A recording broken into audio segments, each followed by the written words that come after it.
Sobat Maestro, sesaat lagi kita akan bersama-sama mengikuti program Hidup Sehat Pilihan Kita. Selamat mendengarkan.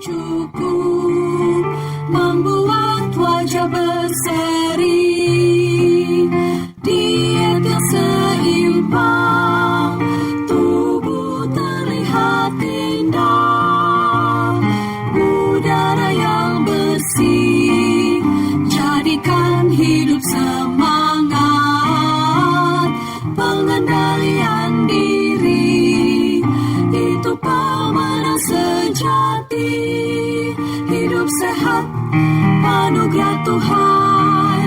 Hidup sehat, sangat berharga. 10 hukum kesehatan. Hidup sehat. Berarti kalau misalnya sang anak hanya menunjuk-nunjuk gitu dokter, itu bagaimana ya? Jadi para ibu sepertinya memang membuat ini sebagai hal yang normal sebenarnya. Jadi saat ditanya sesuatu hanya menunjuk. Nah ini dampaknya bagaimana ini dokter kepada anak ya? Mungkin dari awal sudah begitu dan memang akhirnya jadi kebiasaan. Akhirnya anak tidak mau berbicara akhirnya. Ya tadi kan kembali ke definisi untuk berkomunikasi tadi ya. Jadi memang harus ada dua arah kan. Harus ada bahasa ataupun suara yang nanti dikeluarkan, kita mengerti, lalu kita balas. Jadi memang polanya seperti itu ya, harus ada ekspresif, reseptif, diterima, dijawab seperti itu. Ya. Dan kalau memang sudah mulai ada gangguan perilaku, dia hanya menunjuk, atau bahkan yang paling sering tuh hanya belakangnya aja kan. Kan, katanya. Tuh, cing, hilang jadi proses katanya itu. Ya. Jadi memang ada lagi istilah yang lebih ribet lagi, entah semantik atau pragmatik atau frase seperti itu. Jadi bagaimana ya tadi suara tadi akan membentuk sebuah bahasa ataupun kata-kata kan. Biasanya ya tadi ku sama cing ditambahkan kucing. Nanti kalau dia hanya tunjuk-tunjuk biasanya dia gampang-gampang kan, dia hanya bilang ya itu ujung-ujungnya num, katanya num, makan. Jadi bingung dan nggak pas ya. Jadi memang harus penting sekali kita mengajari step-step yang betul pas untuk anak ini dan cocok untuk anak ini, karena kan memang stepnya juga susah, antara suara menjadi sebuah kata, kata menjadi kalimat, dan kalimat itu pun juga harus bisa dimengerti kan dengan orang lain. Itu yang namanya tadi ya komunikasi. Jadi kalau ada perilaku seperti itu ya harusnya dilarang, harusnya diubah sih oleh mungkin yang di rumah, entah orang tuanya ataupun caregiver-nya yang ngajarin. Karena nanti kalau udah masuk sekolah, saya rasa juga sudah tidak bagus lagi, kan lebih sulit lagi untuk diubah. Seperti itu. Kalau begitu dokter, bagaimana dengan kita yang mengajarkan ya, maksudnya sebagai orang tua juga, apakah disarankan untuk menggunakan bahasa-bahasa bayi ini dokter? Kan biasanya suka dicadel-cadelkan atau kita mengikuti bagaimana si bayi atau balita itu berbicara. Ini sebenarnya baik nggak sih dok gitu, untuk bagaimana nanti akhirnya mereka merangkaikan kata-kata itu sendiri, atau bahkan mungkin mereka malah berpikir itu kata yang benar gitu. Bagaimana ini dok? Jadi memang ya unik ya, karena memang menarik, itu juga membuat kita jadi lebih nyaman ya dengan bayi, karena ya mungkin ada sedikit aspek lucu ataupun nyaman dok seperti ini. Ya dikembalikan lagi sih kepada orang tuanya ya. Tadi seperti saya coba ulangi tadi step-stepnya tadi. Ya kalau memang pas di umur segitu diajarin bahasanya ya silahkan saja menurut saya. Kalau tadi saya boleh kasih lagi step-stepnya. Jadi 0 sampai 3 bulan itu biasanya cuma cooing atau cuma oh seperti itu. Ya silakan aja. Pada usia 0 sampai 3 bulan ya suaranya oh aja. Pada usia 3 sampai 6 bulan mungkin seperti babbling.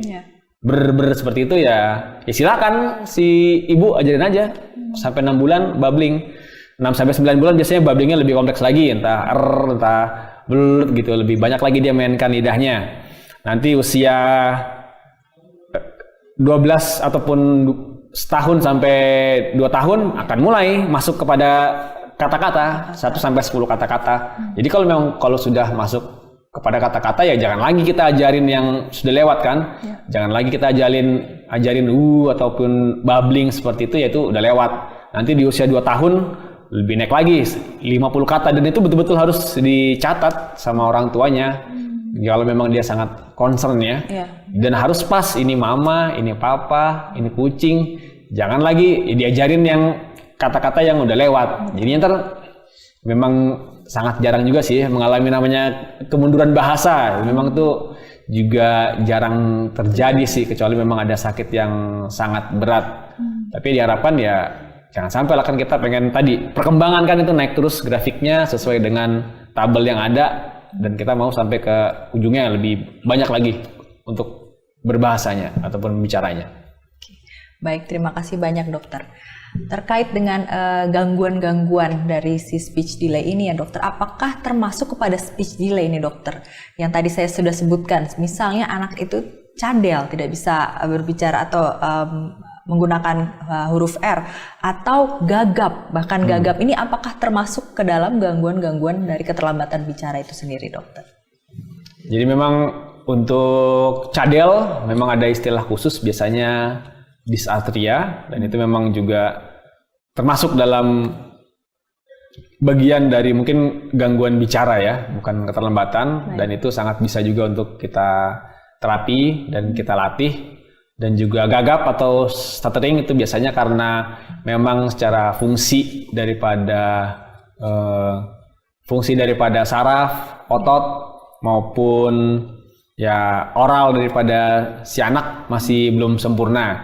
Biasanya itu normal kalau memang di bawah 5 tahun. Nanti di atas 5 tahun kita harapkan si anak sudah bisa lagi ngomongnya lancar, tidak gagap, ataupun tadi cadelnya juga hilang ya. Dan itu mungkin lebih ringan lagi daripada yang keterlambatan bicara.